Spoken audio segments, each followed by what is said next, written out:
한글도 남보다 빨리 깨치고 참 똑똑했는데 갈수록 실력이 뒤처지는 것 같아 걱정이에요. 혹시 초등학교 교과서 본 적 있어요? 어려운 어휘가 너무 많아요.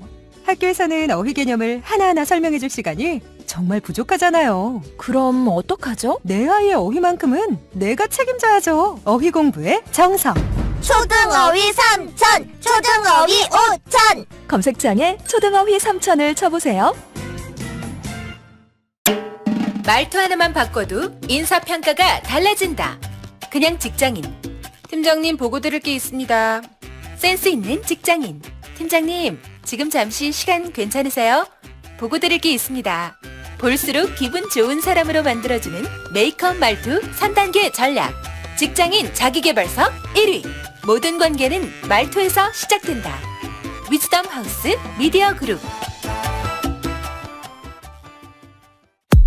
다이어트를 위한 꿀팁.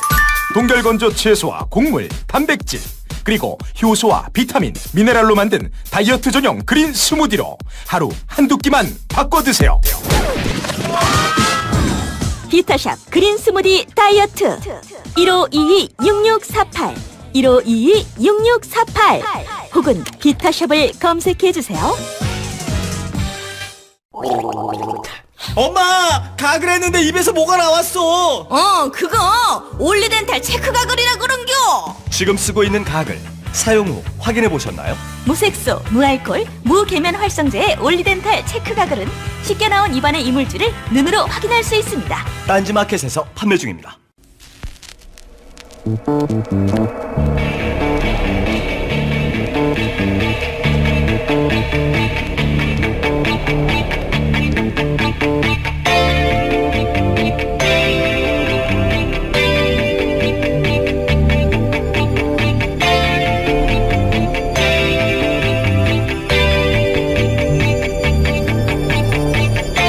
안녕하세요. 김호준입니다.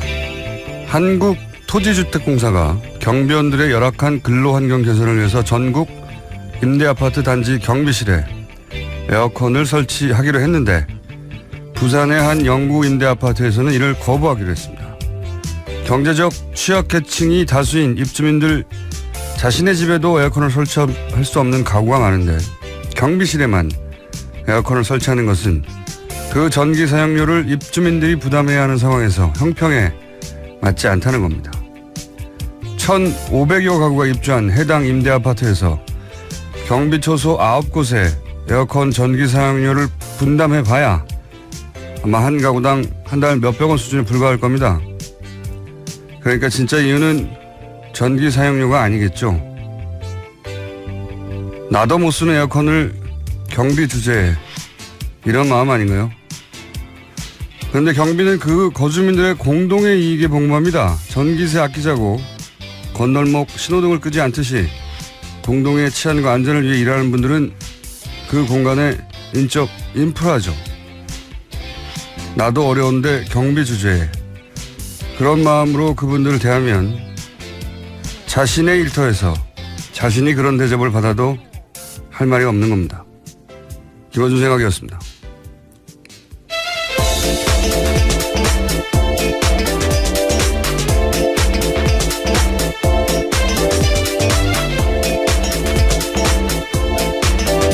시사인의 김은입니다. 휴일날 출근하면 억울하잖아요.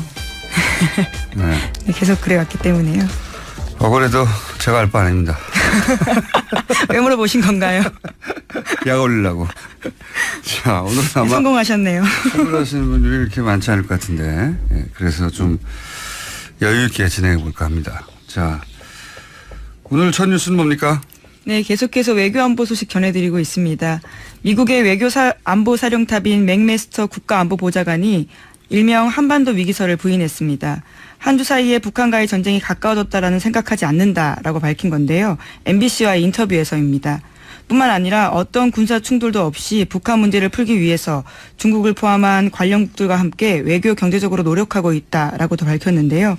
지난주에 나흘 연속으로 발언 수위를 높여갔던 도널드 트럼프 대통령 같은 경우에도요. 어제 하루는 북한을 언급하지 않았습니다. 트럼프 대통령은 사실은 최근에 이 말전쟁 덕분에 본인이 코너에 몰렸던 러시아 게이트 여기서 어느 정도 빠져나왔죠. 일시적이라 하더라도. 예. 그리고 중국에 대한 무역 압박의 명분도 예, 만들었고 말전쟁을 하고 이제 이 정도면 됐다 싶어서 이제 수위 조절에 전방위적으로 들어가기 시작했어요. 네. 트럼프 대통령뿐만 아니라 국무장관, 국방장관 모두 그런 메시지를 내고 있죠. 네, 공동 명의로 언론 기고문 실어서 눈길 끌고 있습니다. 렉스 틸러슨 미 국무장관과 제임스 매티스 국방장관이 공동 명의로 월스트리트 저널에 기고문을 낸 건데요. 평양에 책임을 묻고 있다라는 제목의 내용입니다. 내용들을 보면요. 미국은 북한과 협상할 의향이 있다라면서 다만 북한은 선의를 갖고 협상할 의지가 있다는 신호를 보내야 한다고 강조했습니다. 또 두 장관은 미국은 북한 정권 교체나 한국의 통일 가속화에는 관심이 없다면서 불가침 약속도 다시 한번 밝혔습니다. 북진하지 않겠다는 거죠. 예. 뉴스공장에서는 사태 초기부터 이게 전쟁으로 갈 리는 없다라고 계속해서 얘기를 해왔는데 여러 가지 얘기가 막 나와요. 미국에서 대부분은 지금 최근 며칠 동안 트럼프 대통령, 트럼프 행정부가 내보낸 메시지에 대해서 비판 목소리가 굉장히 많습니다. 예. 그렇죠? 네, 그렇죠. 네, 그래서 계속 이야기들이 나오고 있는데요. 네. 폼페이오 CIA 국장 같은 경우에도 폭스 뉴스와 인터뷰에서 일부에서는 미국과 북한이 핵전쟁의 문턱에 있다고 사실로 가정하는데 나는 우리가 오늘 그 상황에 있다는 것을 보여줄 만한 어떤 정보도 없다라고 부인을 했습니다. 일부가 아니고 자기들 대통령이 그랬죠. 네.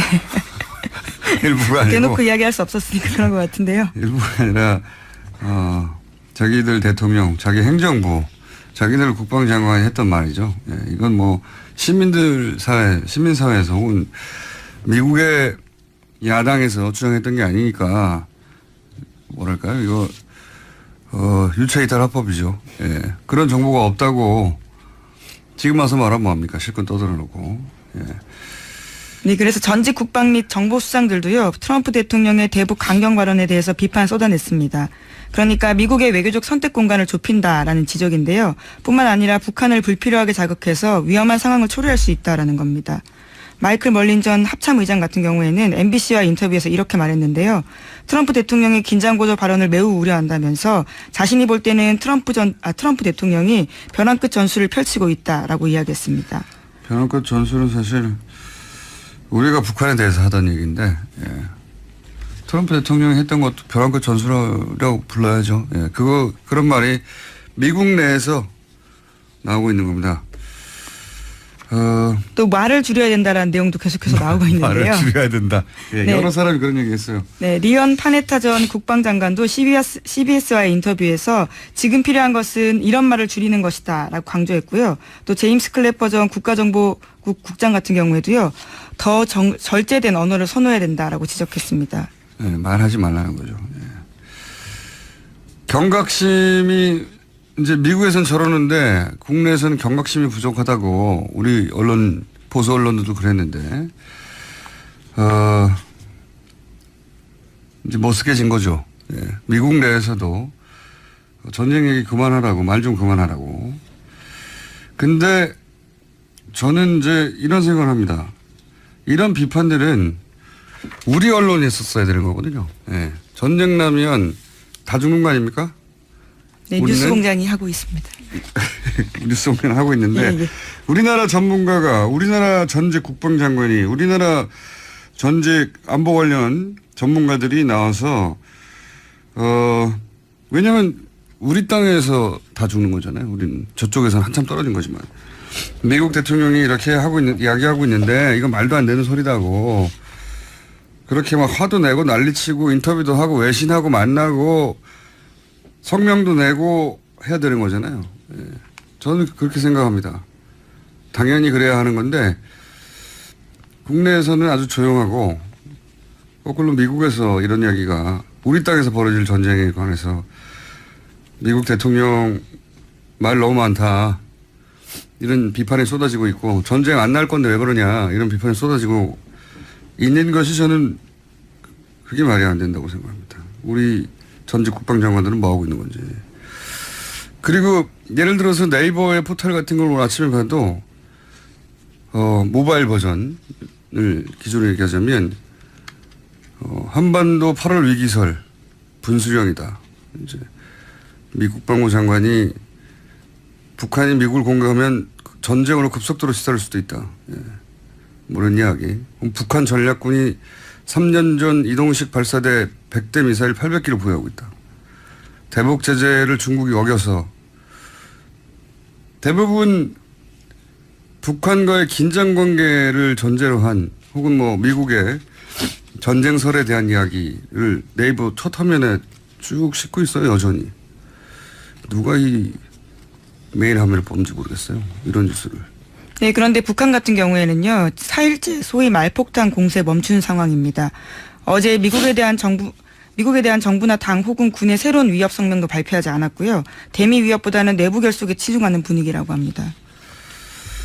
그러니까요, 뭐 북한도 이제 수위 조절하는 것이고 미국도 수위 조절을 하는 것이고 사실은 이런 말폭탄을 쏟아낼 때도 자기들끼리는 뒤에서 만나서 얘기하고 있었고, 예. 미국에서도 이제 그 대통령 말이 너무 많고 말줄이라고 얘기 나오고 이게 뭐 외교적으로도 안 좋고 전술적으로도 나쁘고 이런 비판은 우리 언론에서 나와야 되는 거예요. 예를 들어서 네이버에는 이런 뉴스가 뒤덮여야 되는 겁니다. 예. 근데 지금 네이버 첫 화면에 뒤덮여 있는 거는 대부분 전쟁 위기설에 관한 제목들이에요. 왜 이런 제목들을 뽑나 모르겠어요. 초기 화면에 계속해서. 자, 북한은 그렇고요. 이제 중국 얘기를 좀 해보죠. 예, 중국 어제 이제 북한과 미국이 이렇게 말전쟁을 하는 사이에 관람석은 중국에 있었다라고 했었는데 중국에 대해서 이제 무역 압박을 하겠다는 게 트럼프 대통령의 생각인 거죠. 네, 그래서 중국은요, 오늘부터 북한산 석탄과 해산물의 수입을 전면 금지하겠다고 밝혔습니다. 중국은 북한 전체 수출액의 3분의 1에 해당하는 석탄의 최대 수입국인데요. 수입 중단 광물에는 석탄을 비롯해서 철, 철광석 등이 포함되어 있습니다. 중국 시장 의존도가 절대적으로 높은 북한산 수산물 수입도 전면 수입 금지 대상에 올렸습니다.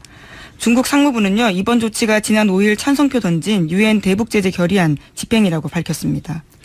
뉴스의 이면을 우리가 해설해 주지 않는데 사실 북한 전체 수출액의 3분의 1에 해당되는 게 맞긴 맞아요.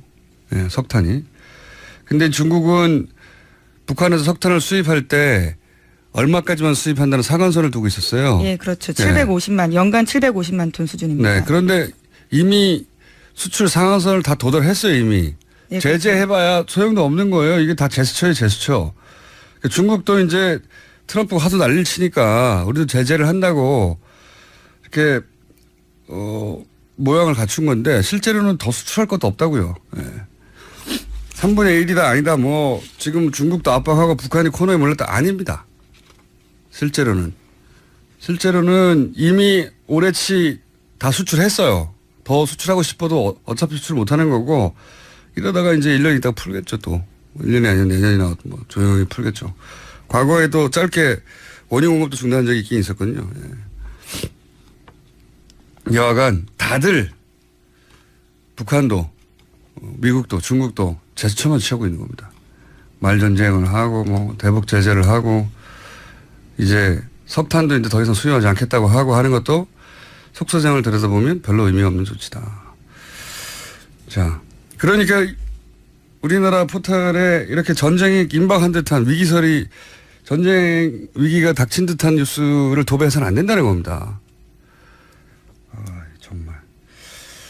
그 이면을 보도해줘야지. 자, 또 관련 뉴스가 또 있습니까? 오늘 다 네, 끝났나요? 중국 관련된 뉴스 좀 더 전해드리면요. 중국은 또 인도와의 국경 분쟁을 겪고 있습니다.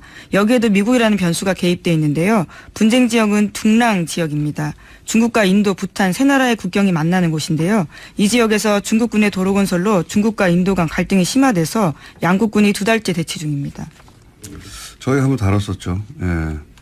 중국과 인도의 그 국경 분쟁 지역이 우리나라보다 더 넓다고 해요. 예. 맞닿고 있는 데가 워낙 넓으니까요. 우리나라보다 넓다고 하고, 그리고 이제 미국이 이제 인도를 지원하는 거죠. 예, 중국의 어떤 군사적 확장 혹은 뭐 지금 G2라고 하지 않습니까? 예. 그리고 이제 인도에 계신 그 특파원하고 통신원하고 저희가 인터뷰한 결과 그 지역은 겨울 되면 너무 추워가지고 예. 무기가 작동하지 않는다고 그래서 겨울 되면 다 끝날 거라고 그런 얘기도 있었죠. 예. 어쨌든 이것도 좀 힘겨루기죠. 예. 근데 사실 인도가 군사 대국이에요. 중국하고 인도하고 비교했을 때 중국은 군사 대국이고 인도는 아닐 것 같은데 인도도 핵 보유국이고요. 인도가 군사 대국 4위입니다. 4위. 중국이 3위고 미국, 러시아, 중국, 인도예요. 인도는 핵무기도 있고 인공위성도 있고 사실 무기도 굉장합니다. 예. 그러니까 정말 전쟁을 하면 여기서 세계전쟁이 되는 거죠. 위기가 정말 고조되고 예. 있는 상황인 것 그러니까 같습니다. 둘이 전면전 안 한다는 겁니다. 예. 중국과 인도가 전면전을 한다고 생각해 보세요. 인구도 어마어마한데. 그래서 왜 그러면 이러는지를 좀 해설해 줬으면 좋겠는데 예. 그걸 해설해 주는 뉴스는 없네요. 어쨌든 전쟁으로는 안 간다 여기도 라고 전망하는 바입니다. 자, 다음 뉴스는요? 네, 어제 국회에서는 국방이 열렸습니다. 국방위에 출석한 송영무 국방장관은 사드 임시 배치를 최소한 올해 안에 마치겠다고 했습니다. 하지만 최종 배치는 일반 환경영향평가 등 추가 절차 거쳐야 한다고 선을 그었고요. 북한이 실제 괌을 타격할 가능성은 낮다라고 평가했습니다. 네, 이건 이제 올해 안에 마치겠다는 얘기는 임시 배치를 하라고 했거든요. 예, 문재인 대통령이. 근데 아직도 임시 배치가 이루어지지 않고 있어요. 예. 일부러 늦추는 것도 있죠, 사실은. 예. 왜냐하면 최종 배치는 환경 영향 평가를 하고 하는 거라고 못 박아뒀기 때문에 아직 1년 정도 시간이 있는 것이고, 그런데 이제 북한의 7차 실험 때문에, 미사일 실험 때문에 임시 배치를 하라고 한 상태인데 그 임시 배치를 올해 안에 끝내겠다는 겁니다. 예. 그러니까 뭐 새로운 뉴스는 아닙니다. 예. 다음 뉴스는요? 네, 국정원 개혁위 소식도 전해드리겠습니다. 국정원 개혁위는 어제 국정원 댓글 사건에 참여했던 민간인 30명에 대해서 검찰에 수사 의뢰할 것을 권고했다고 밝혔습니다. 이른바 댓글 외곽팀을 운영했던 팀장 30명의 신원을 확인한 건데요. 국정원 같은 경우에는 개혁위의 권고를 받아서 바로 수사 의뢰할 전망입니다. 예, 30명밖에 안 될지는 모르겠는데, 예. 이 뭐 시작이라고 보면 되는 거죠. 꼭 수사를 해야죠. 그리고 몇 차례 계속 언급했습니다만은 개신교단 어딘지 모르겠습니다. 혹은 개신교회 어느 교회인지 모르겠고, 혹은 개신교 목사 일부, 네. 가 관련된 듯한, 네. 어느 정도 수인지는 모르겠지만 관련된 듯한 정황은 초창기부터 계속 있었다. 예. 아이디부터 그렇고 꼭 확인해 봐야 될 것 같습니다. 그쪽도. 사실 이 종교단체 혹은 뭐 종교인들까지 확대되면 이건 뭐 또 다른 양상이거든요. 민간인들, 뭐 전직 군인들 이런 분들만 이제 나오는데 그게 아니라 종교단체가 여기 개입해서 같이 했다면 이건 전혀 다른 양상이죠. 예. 하지만 꼭 짚어봐야 된다. 자, 아직도 시간이 2분 정도 남았습니다. 몇 개 더 할 수 있을 것 같아요? 네, 국정원으로부터 관련 자료 넘겨받은 검찰은 4년 만에 댓글 사건 재수사에 들어갈 것으로 보이는데요. 원래라면 재판 중인 원세훈 전 국정원장의 파기환송심 선고가 오는 30일에 있습니다. 그런데 검찰은 이달 말 선고가 예정된 원 전 원장 재판을 다시 진행해 달라고 법원에 요청할 것으로 보입니다. 새로운 증거가 나왔으니까 재개할 가능성이 있겠죠. 상당히. 자, 이거는 지켜봐야 될 것 같고요. 예, 원세훈 전 국정원장 대법원 확정 판결이 그냥 났었으면 더 좋았을 뻔했어요. 너무 길어지고 있죠. 본인 입장에서는요. 네. 아니 그러니까 일부 파기환송을 한 것이 도움이 될 줄 알았더니 예, 그게 아니라 이제 더 큰 처벌에 직면할 수도 있겠습니다. 자, 다음 뉴스는요? 네, 자유한국당이 어제 MBC 경영진 옹호에 나섰습니다. MBC 김장겸 사장 교체를 시사한 이호송 방송통신위원장을 향해서 즉각 사퇴를 요구했는데요. 만약 사퇴하지 않으면 탄핵 소추를 검토하겠다고 으름장도 나왔습니다. 자신들이 집권하는 시절에 이제 KBS 정현주 시장 쫓겨난 게 첫 번째죠. 예, 그리고 나서 MBC, YTN 대량 기자를 대량 해고했죠. 혹은 전혀 상관없는 보직으로 보내버린다든가. 지금도 여전히 그런 여파에 예. 속해 있습니다. MBC 같은 PD들을 경우는. 예를 들어서 부동산 관리하게 한다든지 탐사보도 프로그램 만들어야 되는데 그분들을 부동산 관리하게 한다든지 전혀 관련 없는 업무에 그리고 이제 자신들에게 충성하는 사장들 앉혀놓고 지난 겨울 내내 대략 국민 한 10% 정도만 대변하는 친박 집회를 반영하는 찬양하는 방송을 만든 게 다 본인들 아닙니까? 예. 네, 실제로 그래서 그분들이요 응원하기 위해서 MBC 앞에 찾아가기도 했었습니다. 그러니까 공영방송을 망친 당사자들이 예, 지금 공영방송을 무너뜨린다고 나선 게 저는 너무 웃깁니다. 네. 왜냐하면 9년 전에는 방송국의 구성원들 해고하고 좌천시키면서 정권이 원하는 사장을 자신들이 앉힌 거고요. 지금은 그 방송국의 구성원들이 스스로 나서서 정권이 앉힌 사장들로 나가라는 상황이거든요. 완전히 반대 상황이에요. 예. 그런데 이제 공영방송을 무너뜨린다고 뻔뻔한 것도 정도가 좀 있어야 될 텐데 이 관련 뉴스 앞으로도 계속 나올 것 같아요. 하나 정도 더 할 수 있을 것 같습니다. 네, 어제 SBS가 이완용의 전체 재산 규모를 처음으로 확인했다라는 보도를 했는데요. 친일재산조사위원회 내부 보고서를 입수했다라는 겁니다. 그래서 지금까지 알려진 거에 비해서는요, 훨씬 더 많은 재산이 있는데, 하지만 이제까지 친일재산조사위가 환수 결정한 이완용의 땅은 이완용이 소유했던 토지의 1%도 안 된다라고 합니다. 1%도 안 된다. 뭐 이렇게 오래 지났는데 아직도 그런 얘기 하느냐 하는 목소리가 항상 있는데 보면 보수진영 일각에서 보수진영에서 그런 말 하면 안 돼요. 보수진영은 오히려 그런 걸 찾아내자고 해야 되는 거군요. 예를 들어서 예전에 그 프랑스에서 나치 점령 직후에 유명한 이름이 생각 안 나네요. 천재 작가라는 사람이 있었습니다. 이름은 생각 안 나는데. 그런데 이제 그 나치에 부역을 한 거죠. 이 천재 작가라 불린 사람이.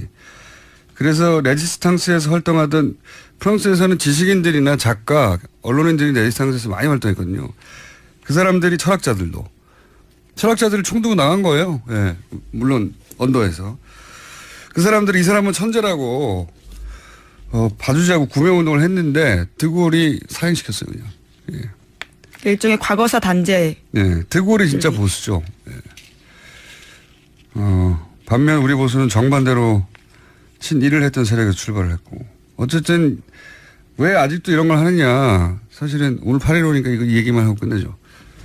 독일, 프랑스 뭐 이런 간간히 뉴스 나오잖아요. 뭐 90세 할아버지를 감옥에 보내. 법정에 세웠다 뭐 이런 식의 내용들이 나오죠. 꼬부랑 할아버지가 됐는데도 그 프랑스 같은 경우는 나치 부역했다고 사형당한 사람이 10,000명이 넘어요. 사형. 일제 친일했다고 사형당한 사람 우리는 한 명도 없습니다. 10,000명 사형됐고 감옥 간 사람이 40,000명인가 뭐 그래요. 몇만 명이 갔고 그 중에서도 제일 먼저 처벌한 게 이제 언론인들이거든요. 예. 나치 찬양하는 기사를 실었다. 그러면 그 언론사는 다 폐간을 해버렸고 그런 기사를 쓴 언론인들은 감옥에 갔고 나중에 그리고 그 중에서 중하면 언론인도 사형시켰어요. 예. 그리고 그 언론사들이 쓰는 건물들은 이제 언더에서 레지스탕스 선문 만들던 사람들한테 그 건물을 줬어요. 아예. 그렇게 청산을 하고 지금도 추적을 하죠. 프랑스에서 유명한 사건 있잖아요. 모리스. 기억 안 나십니까? 모리스. 갑자기 하려니까. 모리스 파퐁이라고 파리의 경찰국장이었거든요. 그 사람이 자기는 레지스탕스 출신이라고 막 그렇게 얘기하고 있었어요. 근데 2차 대전 끝나고 한 40년인가 지나고 나서 알고 보니까 이 사람이 그 유태인을 캠프로 보내는데 사인한 문서가 나온 겁니다. 달랑. 그거를 찾아내서 40년 만에. 이 사람 감옥 갔어요. 10년 동안인가. 예. 어쨌든 우리 언론사들은 친일 기사를 수없이 냈지만 예, 폐간되지도 않았고 해방후에 잘 먹고 잘 살고 있죠. 친일파 기사를 썼다고 감옥에 간 언론인도 없습니다. 예. 어쨌든 그 돈이 1%밖에 안 된다는 거잖아요. 예, 지금까지 환수된 금액이 그 정도라는 거고요. 계속 추적해야 되는데 추적도 사실상 멈췄다라는 겁니다. 다시 해야죠. 다시 해야 된다고 봅니다. 그거 왜 아직도 하느냐? 예. 한 적이 없으니까요. 아직도 하는 게 아니라 한 적이 있었어야 멈추죠, 제대로. 자, 보수정권 시절에 멈췄던 친일 재산을 추적하고 다시 찾고 환수하고, 왜냐면 애초에 자기 재산이 아니거든요. 애초에 나라를 넘기고 일제 부정한 대가를 하는 거죠. 일본 제국주의 시야에서 받아낸 거거든요. 자기 재산이 아니기 때문에 되돌려 받아야 되는 겁니다. 자, 오늘은 여기까지 해보겠습니다. 됐나요? 네. 네. 이제 휴일이니까 쉬시고요. 전 나머지 2시간 해야 되겠네요. 네, 이제 1시간 반 남았습니다. 자, 시사인의 김은지였습니다. 감사합니다. 모닝똥? 제겐 사치였죠. 내가 토끼인지 토끼똥이 나인지. 내가 변을 본 것인지 변을 당한 것인지 나는 바나나이고 싶다. 간혹 구렁이이고도 싶다. 미궁 대장사랑. 빅동의 추억 미궁 대장사랑이 찾아드립니다. 혈중 콜레스테롤 개선과 배변 활동에 도움을 주는 건강기능식품입니다. 검색창에 미궁 대장사랑. 미궁 장사랑 이름 바꿨어요. 프로바이오틱스 12종 추가. 미궁 대장사랑. 골반 잡자 바로 잡자 바디로직. 허리 통증 바로 잡자 바디로직. 2017년 쿨 썸머 바디로직 라이트 출시. 통기성이 좋아 땀 걱정 없이 한여름에도 쾌적하게. 입은 듯 안 입은 듯 가벼움의 신축성은 그대로. 자세가 좋아지는 골반 교정 타이즈 바디로직. 검색창에 골반 교정 바디로직. 라이트. 아무도 묻지도 따지지도 않고 가입하셨다고요? 보험은 너무 어려워요. 걱정 마십시오. 마이보험 체크가 도와드립니다. 1800-7917 마이보험 체크로 지금 전화주세요. 1800-7917. 이미 가입한 보험이나 신규 보험도 가장 좋은 조건을 체크해서 찾아드립니다. 인터넷 한글 주소 마이보험.com 또는 카카오톡에서 아이디 검색 마이보험을 친구 추가하여 상담하실 수 있습니다.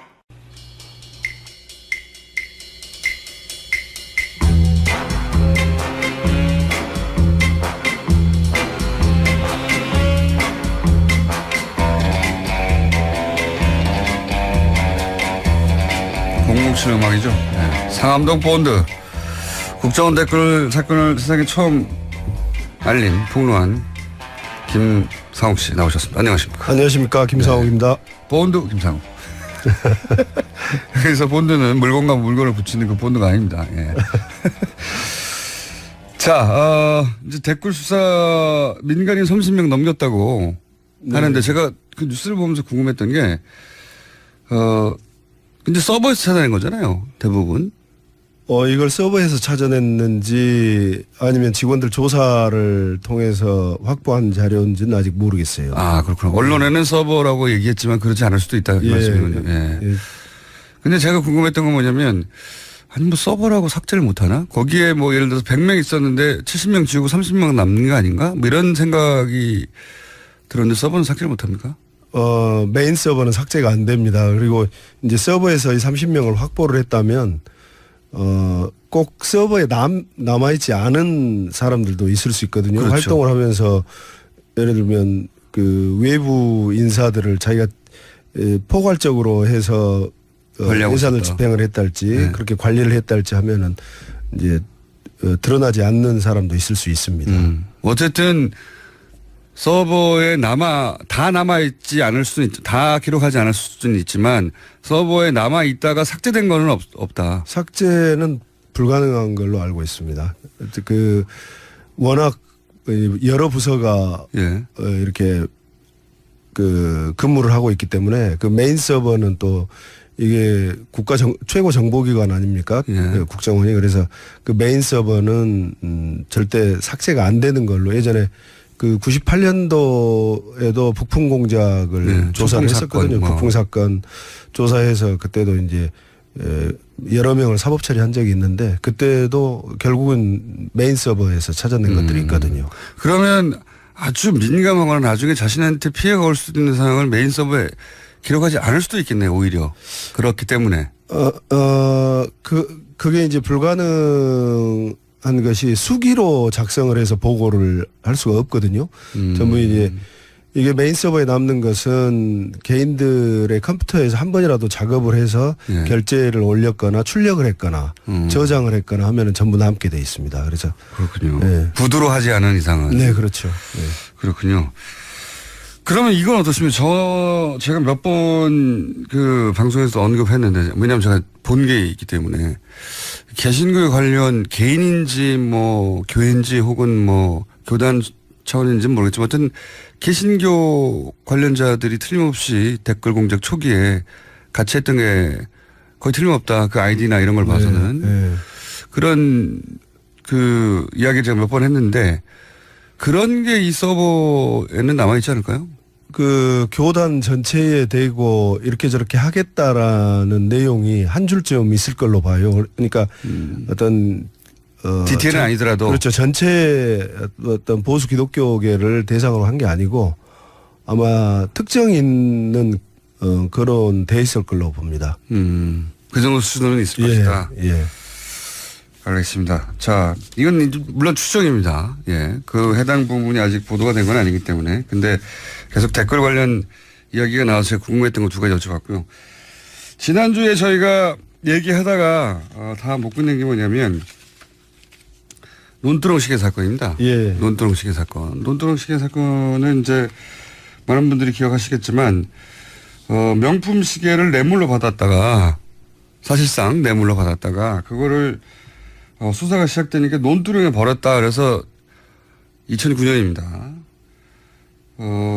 이게 이제 보수 언론뿐만 아니라 그 진보 매체, 뭐 국내에 있는 모든 매체에 사실 대서특필 됐죠. 네. 예. 그리고 그게 아니라고 하는 이야기가 노무현 전 대통령 측으로부터 있었지만 뭐 아무도 믿지 않았고 제대로 보도되지 않았어요. 네, 그렇죠. 그런데 이게 사실은 국정원이 장난을 친 거다라고 당시 수사라인이었던 이인규 전 대검 중수부장이 이건 검찰이 설린 게 아니다. 그동안은 뭐 검찰이 장난친 거다. 국정원이 장난친 거다. 그랬는데 이인규 전 정수부장이 검찰이 한 게 아니고 이건 국정원이 한 거다. 뜬금없이 얘기 불쑥했어요. 네. 일단 결론부터 얘기해 보자면 이건 국정원 작품입니까? 제 생각에는 협업하지 않았나 싶어요. 그래서 2009년 5월에 그러니까 원세훈 원장이 2009년 2월에 부임을 했거든요. 부임해서 그 최초로 아주 임팩트 있게 사회를 강타했던 게 이 논두렁 시계 사건인데 이게 그 이인규 중수부장 얘기대로 국정원이 개입을 했다면은 국정원 무슨 언론 담당만이 할 수 있는 일은 아니거든요. 언론 담당은 그 가서 뭐 언론사들에 배포하는 정도 뭐 이런 게 있다라고 하는 거지 내용을 무슨 다 할 수 있는 건 아니지 않습니까? 그래서 검찰 당시 법조 담당 그러니까 직접적으로는 검찰 담당이 수집을 했을 것이고 국정원의 검찰 담당 검찰 담당이 수집을 했을 것이고 이런 것들이 이제 전부 다 그 보고서화 돼서 단편으로 올라가면 그걸 종합하는 부서에서 이제 종합을 합니다. 종합하고 나서 종합하는 부서가 또 따로 있어요? 그렇죠. 이제 그러면 소위 말하는 지금 개념으로 하면은 최근 개념으로 하면 융합이죠. 그래서 융합. 이걸 이제 이 보고를 했을 때 이걸 터뜨렸을 때 어떤 효과가 있는지에 대한 영향력 평가도 하게 돼 있고 그래서 그걸 원래 미리 합니까? 미리 하죠. 그래서 또 전직 대통령의 직전 대통령이었지 않습니까? 그래서 이 내용은 국정원이 개입했다면 단지 언론 담당 부서만이 아니라 그렇죠. 검찰도 하고 보고서 작성 부서도 했을 것이고 그 내용은 청와대에 반드시 이명박 대통령에게 보고를 했을 거다. 그렇게 생각을 하고 있습니다. 그러니까 전직 대통령 바로 직전 대통령이죠 그때가. 그렇죠. 얼마 지나지도 않았을 때였어요. 그렇죠. 근데 전직 대통령을 상대로 이런 언론 플레이를 시작하려고 하면 부서에서 뭐 한두 사람이 결정할 수 있는 게 아니고. 그렇죠. 각 부서가 이로 인해서 일어날 수 있는 여러 가지 상황들에 대해서 분석도 미리 하고. 그렇죠. 그러면 시나리오 1, 시나리오 2, 시나리오 3 이런 식으로 시나리오 1, 2, 3은 아니고 이런 내용이 있는데 이것을 지금 보면은 그 당시에 노무현 대통령님의 서민적 이미지를 아주 강력하게 훼손을 한 문구였었거든요. 그래서 거의 이제 전문가가 이렇게 작성을 해서 이건 아마 그 문구 자체도 1, 2, 3가 있었던 게 아니고 이렇게 하는 게 좋겠습니다. 이렇게 또는 이렇게 하겠습니다라고 원장한테 보고하고 원장도 청와대에 이건 사후 보고가 아니고 사전 보고하고 아마 사전 보고를 해야 할 수준의 일이었다. 예, 흘렸을 것이기 때문에 검찰도 아마 뭐 지금 뭐 그 당시에 수사 라인이 보면 이인규, 홍만표, 우병우 이렇게 작년에 사회를 흔들었던 분도 계시거든요. 두 분이나. 그래서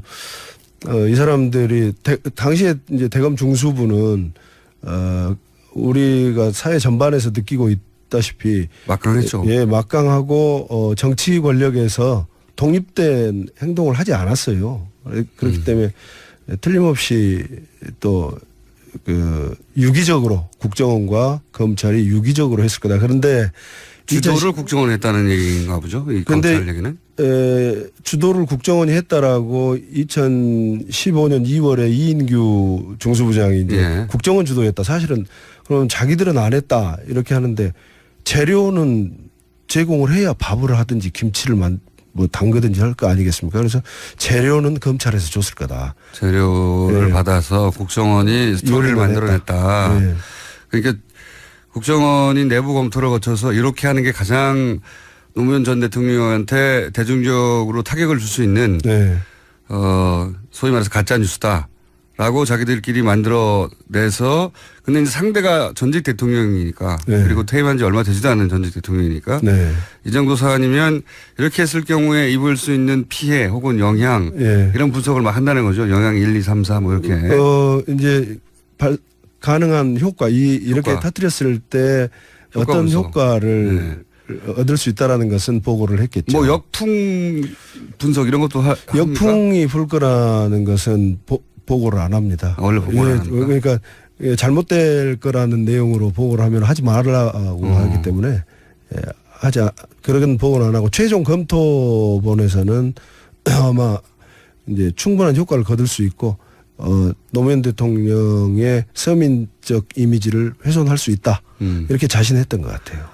그래서 그런 보고서가 만들어지면 이건 전직 대통령 사안이라 국정원장한테 보고되겠죠. 당연히. 그렇죠. 국정원장도 모르게 전직 대통령을 칠 수는 없는 거 아닙니까? 칠 수 없죠. 전직 대통령인데 바로 직전에 국정원의 직속 상관이었던 사람을 국정원이 이제는 치는 거 아닙니까? 그렇죠. 야. 그러니까 자의적으로는 그 어떤 뭐 원장을 제외하고 차장 이하에서는 개인이 결정할 수 있는 일은 아닙니다. 범위를 넘어가 있는 거죠. 그렇죠. 국정원 개인이 책임질 수 없는 범죄일이겠죠. 그렇죠. 그래서 국정원장이 보고되면 당연히 국정원장은 대통령의 직속기관의 수장으로서 전직 대통령, 바로 전임 대통령을 치는 일이니까 대통령한테 보고하는 게 자연스럽다. 이제. 그렇죠. 보고하지 않고 국정원장이 더군다나 당시에 원세훈 원장이 부임한 지 얼마 안 됐어요. 한 3개월 정도면 업무 파악하고 있을 때인데 그때 뭐 본인 모르게 나간다는 것은 말이 안 되고 모든 것을 이명박 대통령에 보고했을 겁니다. 보고했을 것이고 그래서 오케이가 나야 이런 정도 일들은 실행에 옮겨진다. 그렇죠. 그런데 그건 밝혀질 수 있을까요 이번에? 어떤 거? 지금 말씀하신 이런 프로세스를 거쳐서 누가 이런 걸 만들어냈고 이걸 어떻게 실행했다 하는 것도 밝혀질 수가 있을까요? 그 보고 시스템 자체가 지난번에 우리 언론에 크게 보도됐던 박원순 제안 문건 같은 경우를 보면은 전부 작성자 그다음에 보고서 내용이 남거든요. 이거 서버에 있을 겁니다. 그래서 서버에 사실 검찰에서는 이렇게 저렇게 조사 내용이 그때 보도됐던 내용대로 실제로 무슨 논두렁에 버렸다라는 그 노무현 대통령의 진술이 있었다면 또는 권양숙 여사님의 진술이 있었다면 그 내용이 적시가 돼 있을 거고 보고서에는 적시가 되어 있어서 실제로 이 내용을 가지고 언론 플레이를 이렇게 저렇게 하겠다라고 돼 있을 거예요. 근데 이걸 만든 거다 그러면은 실질 진술 내용은 그냥 뭐 알지 못한다. 뭐 여러 가지 내용이 있을 수 있겠죠. 그 진술 내용을 가지고 사실 우리 언론에는 이렇게 저렇게 보도되도록 하겠다라는 내용의 보고서가 이명박 대통령에게 보고가 됐을 겁니다. 실제로 이런 진술이 없거든요. 없죠. 예, 논두렁의 시계를 버렸다는 진술 자체가 없어요. 예, 없어요. 없는데 있는 것처럼 완전히 만들어내는 창작해내는 거 아닙니까? 그렇죠. 예. 그래서 이건 그렇게 하겠다. 진술 내용은 뭐 없거나 또는 다름에도 불구하고 관련 내용을 살짝 이렇게 비틀어서 창작한 거죠. 논두렁이라는 게 얼마나 창작한 거죠. 자극적입니까? 이 논두렁이라는 멘트까지 해서 보고를 했을 겁니다. 그건 메인 서버에 남아 있을 겁니다. 아, 그런 것까지도 남아 있는다. 굉장히 자세히 보고하네요.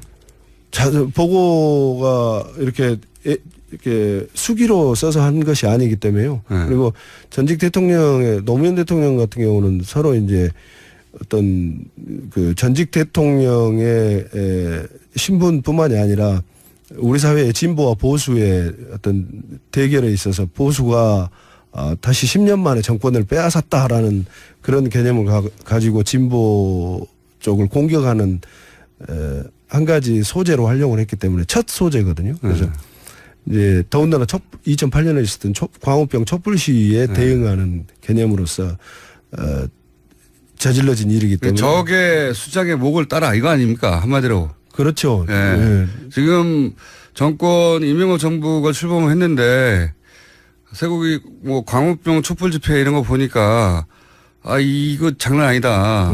그런데 저쪽 수장이 노무현 전 대통령이니까 노무현 전 대통령 그때 그런 얘기 많이 했어. 배경이 뭐냐 뭐.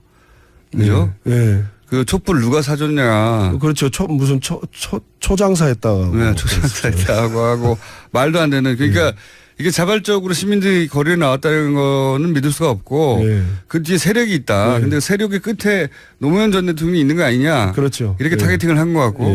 그래서 이제 정치적으로 사실은 숙청하려고 한 거죠. 숙청. 그죠? 그렇죠. 정치적 숙청, 그 다음에 개인의 명예를 아주 완전히. 그래서 구심점이 될 수 없도록 만들어버리려고. 그렇죠. 그런 가운데 동원됐던 첫 번째 공작이 논두렁 공작인 거군요. 예. 그렇게 저는 보고 있습니다. 그래서 이게 이제 그러니까 이명박 정부 초대 국정원장이 김성호 원장이었거든요. 근데 이명박 김성호 원장 때 발생했던 광우병 촛불 집회를 이제 국가의 위기 사태라고 보고 그 위기 관리 능력이 전혀 없다라고 이명박 대통령이 판단했던 것 같아요. 그래서 이명박 대통령이 2008년 7월에 이제 부임 후에 휴가를 가가지고 그때 고대 교우회 회장이었던 천신일 회장에게 저도 이 얘기는 이제 고대 교우회에서 들었던 얘기인데요. 그 63 동지의 멤버로부터 들은 얘기인데, 천신일 회장을 이명박 대통령이 되게 혼냈다고 그래요. 되지도 않는 사람을 국정원장에 청거해서 나라를 이 꼴로 만드느냐. 그러니까 천신일 회장이 고대 후배였던 김성호 원장을 청거했던 것 같아요. 그래서 이명박 대통령 입장에서는 정말 되지도 않은 김성호 원장을 경질하고 정말 훌륭한 원세훈 원장을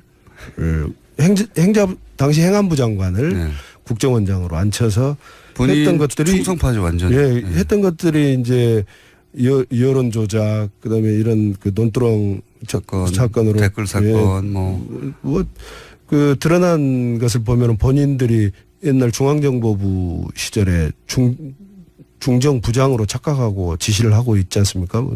무슨 정치인들도 전부 자기들 입맛에 맞는 사람을 입후보를 해라. 언론도 죽여라. 그래서 서로 그런 교감을 가지고 갔었던 그 인선의 배경이 있다고 봐요. 그래서 원세훈 원장이 했던 모든 행위는 이명박 대통령에게 전부 보고를 하지 않고는 할 수 없었을 거다. 이 정보를 모르는 사람이었기 때문에 조그마한 일도 공명심에서 보고를 하고 했을 겁니다. 또 재미도 있었을 거고요. 그래서 결국은 이명박 대통령이 뭐 저는 전부 다 그 해명을 하고 국민 앞에 사과할 건 사과하고 또 법 앞에 처벌받아야 될 것이 있으면 처벌받아야 된다고 생각을 합니다. 이제 그런 사회적 분위기가 있긴 한데 정두환 의원이 그런 얘기를 한 적이 있습니다. 지난주에 인터뷰에서 원세훈 국정원장 당시 국정원장이 당연히 보고를 했을 텐데 자기도 그렇게 생각하는데 하지만 이명박 대통령이 책임을 묻는 건 쉽지 않을 것이다. 이명박 대통령 스타일상 구체적으로 집중적으로 지시하기보다는 살짝 발을 빼면서 지시하는 스타일이라 구체적으로 입증하는 건 쉽지 않을 것이다. 라는 얘기도. 저는 보고서로 메인 서버에 드러난 보고서로 입증할 수 있을 거라고 봐요. 겉으로 뭐라고 했던 간에. 예, 왜 그러냐면 그 보고는 대통령한테 가는 보고는 배포선이 지난번에 박근혜 전 대통령도 제가 보고받는 보고서 국정원 보고는 따로 있었습니다라고 얘기를 했지 않습니까?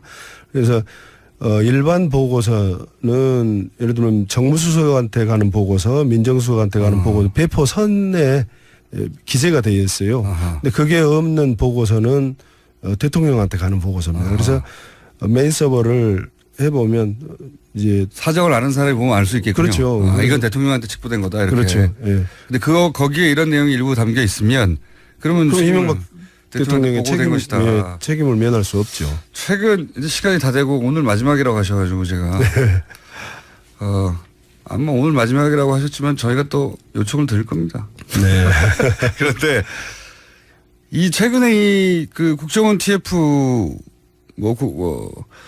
적폐청산 TF가 13가지 프로젝트 리스트를 만들고 이제 진행하고 있고 가장 먼저 댓글이 진행되고 있는데 여기 대해서 국정원 내부의 분위기는 어떻습니까? 뭐 선배들이나 후배들이 이렇게 한마디씩 하지 않습니까? 나와서 지금 노출되고 하셨으니까. 워낙 많은 직원들이 연루가 된 걸로 이렇게 해서 직원들이 좀 걱정도 많이 하고 있는 것 같아요. 근데 너무 많이 연루돼서 혹시 자기도 피해 오지 않을까? 예, 그다음에 이제 그런 분위기도 있고. 예, 모든 사회 악의 근원, 적폐의 근원이 이 국정원이라고 하는 것에 대해서 좀 매도당하고 있다라는 그런 분위기도 있는데 국정원이 하지 않은 것조차도 국정원이 한 것으로 비난받고 있다. 또 직원들은 자기 일만 이렇게 되게 묵묵히 해왔는데 이제 그렇게 전부 다 매도당하는 것에 대해서 좀 우려도 하고 있는데 개혁은 이번 기회에 해서 국정원이 정치적 중립을 이루어내야 된다라는 공감대는 전부 갖고 있는 것 같아요. 바꾸긴 바꿔야 된다는 생각. 예. 저는 지난 2012년 대선 즈음에 방송을 하다가도 그런 얘기를 한 기억이 나는데 아니 그 엘리트들이 선발돼가지고 국가의 정보, 국가의 안위를 다루는 기관인데 대통령 직속 기관으로 스스로 부끄럽지 않을까. 그러니까 제가 쪽팔린다는 표현. 네. 그렇죠. 국정원 직원 스스로 쪽팔리지 않을까. 그런 생각 많이 들었었거든요. 그렇지 않습니까? 그렇죠. 자부심, 자존감이 훼손됐다라는 데서 이 댓글 사건이 세상에 알려지게 된 계기 첫 번째거든요. 예. 20초 남았는데 마지막 인사 한번 하시겠습니까? 제가 국정원 댓글 사건이 세상에 드러나게 한 장본인으로서 국민 여러분들이 제가 그렇게 했던 것은 국정원을 사랑하는 마음에서 했기 때문에 국민 여러분들도 국정원이 정치적 중립을 이뤄내고 정말 국민을 위한 국가를 위한 정보기관으로서 바로 서는데 전부 응원을 좀 보내주셨으면 합니다. 국정원